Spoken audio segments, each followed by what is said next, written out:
A Rússia acusou a Ucrânia de lançar ataques à central nuclear de Zaporizhzhia pelo terceiro dia consecutivo.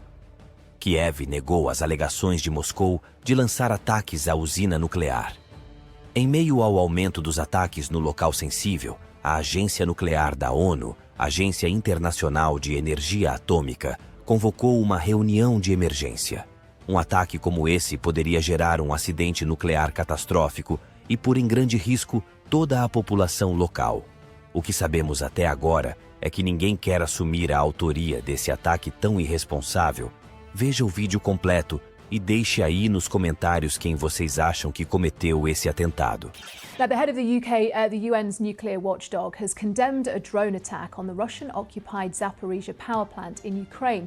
Rafael Grossi said no one could benefit from such attacks. Russia's nuclear agency said 3 people were injured when a canteen was hit and blamed Ukraine for the attack. Ukraine has denied responsibility.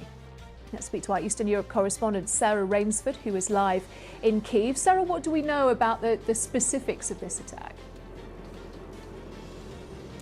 Well, the IAEA, so the UN's atomic energy watchdog, has been talking about a very significant threat and a very significant attack on this nuclear power facility. Now, Rafael Grossi has talked about 3 direct hits on the facility as he's described it. He's called it reckless.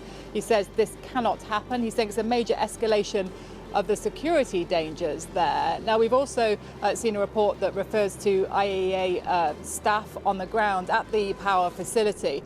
They've talked about hearing explosions during the day as well as rifle fire.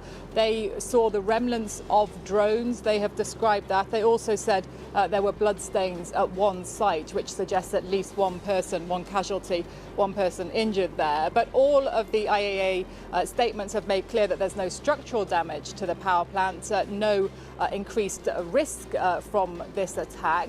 And in terms of who actually is responsible, there is complete confusion on that. The Russian officials in charge on the ground are saying this was a Ukrainian drone attack.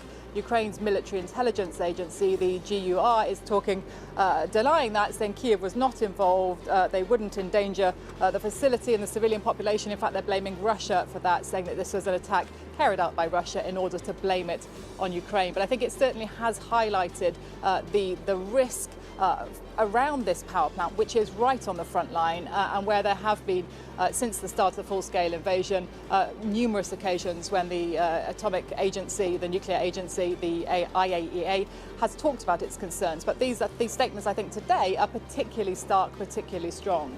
Are those warnings likely to be listened to, Sarah?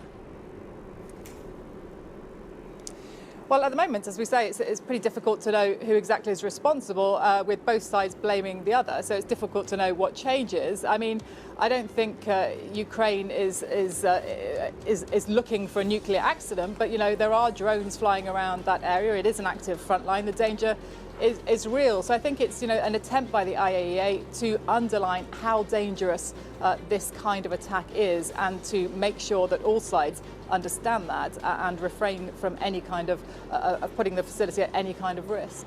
Sarah, thank you. Sarah Rainsford, our Eastern Europe correspondent in Kyiv.